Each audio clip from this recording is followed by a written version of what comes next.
Tungo sa ating bagong aralin, tayo muna ay magkakaroon ng isang panalangin. Pangunahan ni Mark Anthony. Tayo tayo. Tayo po ay manalangin. Panginoon, maraming salamat po sa araw na ito. At gabayin niyo po kami sa aming tatalakayan ngayong araw. At bigyan niyo po ng talino ang bawat isa upang masagot sa tatanungin ng aming guro. Sa inyong pong pangalan. Amen. Magandang hapon sa inyong lahat. Ayan, bago kayo magsuko, ayusin muna natin ang ating mga silya. At tingnan ang mga paligid ninyo kung may mga kalat bago kayo magsuko. Ayan. Ay, sino ang lumiban sa ating klase ngayong araw? Sir, lahat po ay natin. Ayan, mahusay kung ganon. Bigyan natin ng dalawang baksa ng mga sa daily.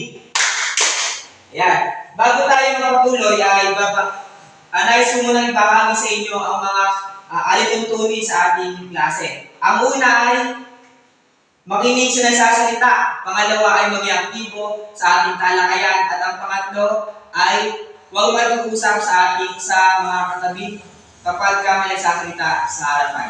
Naunawaan ba? Ayan. Bago tayo dumako sa ating bagong aralin, balikan muna natin ang huli natin tinalakay. Sino yung maaari magbigay? Mark. Ang tinalakay po natin kung matalakayan ay tungkol sa parabola. Ayan, mahusay. Pero bago naman tayo tumungo, ano nga ba ang parabola? Ayun. Ang parabola po ay kwentong hango sa Biblia. Mahusay. Bigyan ninyo ang tatlong bagsak ng inyong mga sarili. Ayan. At ngayon ay ihanda ang palaro na kailangan nyo lamang ay banggitin ko ano nga ba ang pangalan ng mga anime. Narito ang, bago pa man yun, may nihanda ang mga gabay na tanong para lubos natin maunawaan ang ating talakayan mamaya. Ayan. Maaari mong pakibasa, Mark? Number 1. Sino ang karakter na gusto mong gayahin at bakit? Pangalawa, ano ang linya o mangyayari ang inyong naibigan sa kanya ang hindi mo makakalimutan? Pangatlo, ano ang kanyang kampanya? Ayan, maraming salamat. Ngayon, sino ang nakakilala sa anime na naka-flash ngayon sa screen? Sino? Adjo. Goku, Luffy, Natsu, Naruto, at Inuyasha po. Ayan, mahusay. Tunay nga nakilala nyo ang mga anime na naka-flash sa ating screen. Sino yung mga nakapanood ng mga palabas ng kabataan hanggang ngayon? Ayan, di ba? Sila yung mga nakikilala nyo ang mga naka-flash na anime sa ating screen. Ngayon naman ay sino ang gusto magsagot ng gabay na tanong? Sino? Mark Anthony. Sino ang karakter ang gusto mong gayahin at bakit? Si Goku po. Pangalawa, anong linya o pangyayari ang iyong naibigan sa kanya na hindi mo makakalimutan? Siya po ay pang paglaban na hindi na mabagay mga talang hami-hami rin. Pangatlo, ano ang kanyang gampanin sa Dragon Balls? Siya po ang bida sa palabas na naman. Ayan, mahusay, bigyan siya ng mosquito clap. Ayan. Base sa ating ginawa at sinagutan ngayong araw, ay ano kaya ang ating tatalakay ngayong hapon? Adjo. Sir, ito po ay patungkol sa ito. Yan, mahusay. Ang ating tatalakay ngayong hapon ay tungkol sa epiko. At ito ay, ang tatalakay natin ngayong hapon ay tungkol sa biyag ni Lamang. Handa na ba kayo makinig sa ating bagong talakayan? Opo, sir. Ayan. Kung gayon ay kayo ay manahimik, umupo at makinig sa ating talakayan. Pero bago ang lahat, alamin muna natin ang mga kaalaman na dapat natin tanguhin habang at matapos ang ating talakayan. Maaari mong pakibasa ng lahat ang layunin. Sa pagkatapos ng talakayan, ang mga mag-aaral inaasahan, A. Nasusuri ang mensahe at aral na pinunod na ito. B. Nakabuo At nakapagtatanghal ng isang presentasyon na may kinalaman sa etiko at C. Naibahagi Sa klase. ang sarili pananaw mula sa epik. Ayan, maraming salamat. Ang mga layunin ay dapat ninyong matamo bago at matapos ang ating talakayan. Inaasahan na makinig ang lahat at makibahagi sa ating gagawin para matutunan ninyo ang mga dapat nating malaman ngayong araw. Alam kong handa na kayong makinig sa ating bagong aralin. Kaya ngayon, ang paksang tatalakayin natin ay tungkol sa epiko na biyag bilang ang Mitra. Okay, sino ang gustong sumagot? Ano ang epiko? Mark Anthony. Ang epiko ay isang akdang pambanitikan na kung saan ay pangunahing tauhan ang may aking kakayahan na hindi Papanipan. Ayan, mahusay. Ang epiko ay tungkol sa pangyayari na hindi ka panipaniwala dahil sa angking lakas ng isang karakter na gumaganap sa pelikula o palabas. Ngayon naman ay dumako tayo sa epiko ng ating tatalakayin ngayong araw. Narito ang mga gabay na tanong na siyang tanda sa ating pagkatuto. Maaari mong pakibasa? Aljur? Una, sa pinanood na akda, sino ang pangunahing tauhan sa kwento? Pangalawa, base sa bida na pinanood, ano ang mga kakayahan na nagawa nila ang hindi kapanipaniwala? At tatlo, Anong aral na masasalamin sa pinanood? Ayan, maraming salamat. Ang mga gabay na tanong na iyan ay masasagot pagkatapos ninyong panoorin ang epiko na pinamagatang Biyag Bilang Ang. Ayan, matapos nyo mapanood ang kwento ni Biyag Bilang Ang, naunawaan niyo ba ang inyong pinanood? Opo, sir. Ayan, mahusay kong ganon. Kung talaga naunawaan niyo ang kwento na inyong napanood, maaari mong sagutin ang mga gabay na tanong na binasa natin kanina. Number 1. Sa pinanood na akda, sino ang pangunahing tauhan sa kwento? Aljur. silang angko. Ayan, mahusay. Pangalawa, base sa video na pinanood ninyo, ano ang mga kakayahang nagagawa nilang ang na hindi kapanipaniwala? Mark Anthony. ang mga bagay na nagawa nila pang na hindi ko panipaniwala ay nakapagsalita agad pagkapanganak pa lamang. Siya ang nagsabi na lamang ang kanyang pangalan at siya na rin ang pumili ng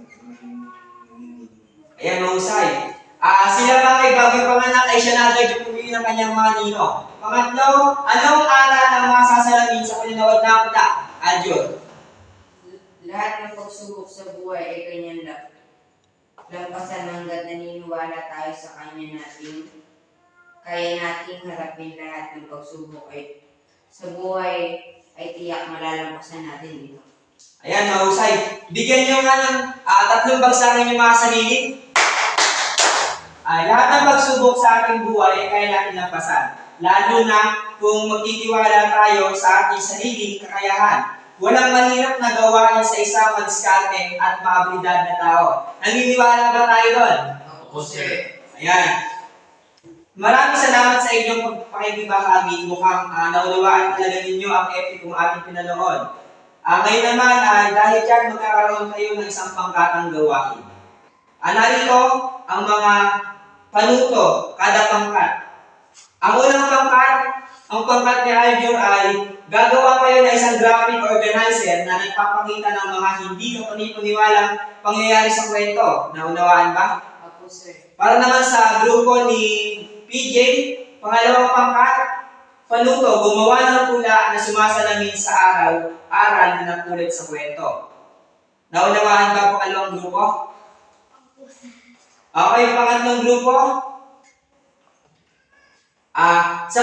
Sa pinakamabilis na pinakamaikling paraan, ipakita ang mahalagang mensahe na paloob sa epiko sa pamamagitan ng pagsasadula.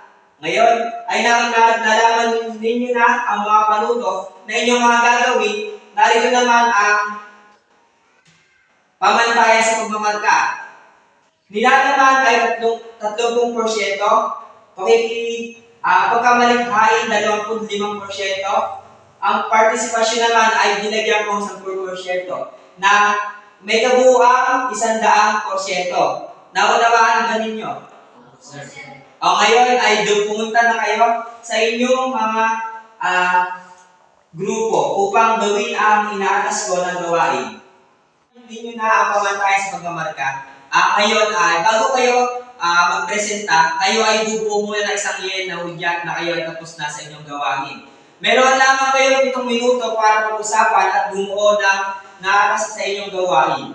At ang unang grupong matatapos ang siyang magpipresenta sa ating harapan. Naunawaan ba? Ngayon ay pumunta na kayo sa kanya-kanyang group. Dito ang unang pangkat, pangalawang pangkat doon, at pangatlong pangkat doon. Pang lahat? Opo, sir. Ayan, maaari na kayong pumunta sa inyong mga silya. At dahil ako na unang pangkat, sila ako magpipresenta sa ating harapan. Ayan, mahusay ang kaya pinakita. Bigyan natin sila ng aling Domitia clap. 1, 2, 3. 1, 2, 3. Very good, very good, very good. Ayan. Ngayon naman ay dalawang pangkat. Panahin ang ginawang presentasyon. Ayan, maraming salamat. Tunay nga na maganda ang kinalabasan ng presenta ng Group 2 o pangalawang pangkat, maaari ka ng magsuko. Natin siya na bagsak na pa. Para naman sa huling pangkat, ni Mark ay mag-presenta na. Ayan, bigyan din natin sila aling Domitia clap dahil sa kanilang kahusayan sa pagtatanghal. 1, 2, 3. 1, 2, 3. Very good, very good, very good. Ayan. Sa inyong pagtatanghal, narito na ang inyong mga score. Ang unang grupo ay nakakuha ng 80%. Pangalawang grupo naman ay nakakuha ng 85%. At ang pangatlong pangkat ay nakakuha ng 91%. Ngayon na lang pinaintindihan kayo sa ating tinalakay at sa pinanood na kwento, maaari ba kayo magbahagi ng kaalaman o natutunan? Mark. Sir, marami po akong natutunan sa talakayan natin ngayong araw. Tulad po nung sinabi ni Tyron na lahat ng pagsubok sa buhay ay kayang lampasan. Lahat naman po siguro tayo ay hindi nawawalan ng problema sa buhay kung dapat maging positibo tayo at magtiwala sa sarili. Ayan, mahusay, bigyan natin siya 3 bagsak. Bale sa inyong, ngayon naman, bago sa inyong sariling pagkakahulugan, ano ang epiko? Adyo. Ang pepe ko ay isang akdang panitikan na kung saan ay pangunahing tauhan ay may angking kakayahan at hindi kapanipaniwala. Ayan, talaga nga naman nakikinig kayo sa ating talakayan kanina. Kaya binabati ko kayo na dahil sa inyong partisipasyon sa ating talakayan, tayo na yung inihanda ang katanungan. Paano mo naman papalagaan ang inyong natutunan sa pamamagitan ng mga ito? Kung ikaw ang nasa katayuan nilang at ikaw ba ay maghihiganti sa mga tao na agawa sa iyo ng masama, magbahagi ng sariling kasagutan. Mark Anthony. Kung ako ang nasa katayuan ni Lamang, hindi ako maghihiganti sa taong nakagawa sa akin ng masama. Kahit ang labis na puot at galit ang ating nararamdaman sa taong kasala sa atin, ay hindi pa rin yun ang rason upang ating silang paghigantihan. Kung gagawa tayo ng ikasasama ng iba, ay wala na tayong pinagkaiba sa mga taong nag-apili at nangalit sa atin. And mahusay, bigyan natin siya ng aling Domitia clap. Very good, very good, very good. Ngayon naman ay magkakaroon tayo ng isang pagsusulit o pagtataya. Yan, meron ako dito inihanda ng mga katanungan na ang maaari nyo lamang gawin ay pipiliin sa kahon ang hinihingi kasagutan sa bawat kahagad. Bibigyan lamang kayo ng 3 minuto sa pagsasagot. Yan, maaari na kayo magsimula. Number 1, sabi dito, siya ang bayani sa etiko, isang matapang na mandirigma na may kakaibang lakas. Number 2, siya naman ang pagmamahal na asawa ni Don Juan at umaruga sa ina nilang Pangatlong tanong, ito ang tribo na pumatay sa ama nilang sila din ang kalaban at ginamit nilang Pang-4 na katanungan, siya ang magandang babaeng ibig at pinakasalan nilang Pang-5, tinatawag din itong berkahan ay isang pating na kumain at lumulong ng buhay kailang Yan. Maaari nyo na ipasa ang inyong mga papel. Ayan, mahusay. Tunay nga na kayo ay natuto sa ating talakayan. Halos lahat ay nakakuha ng perfect na score. Para naman sa inyong takdang aralin, kumuha ng isang buong kwaderno at isulat ang panuto. Maaari bang pagkasaan yun? Panuto, sumulat ng isang refleksyon patungkol sa napanood na epiko. Ayan, dito na nagtatapos ang ating talakayan. Hiling ko na marami kayo naunawaan at natutunan sa ating tinalakay. Maraming salamat sa inyong kooperasyon. Paalam! Alam. Alam.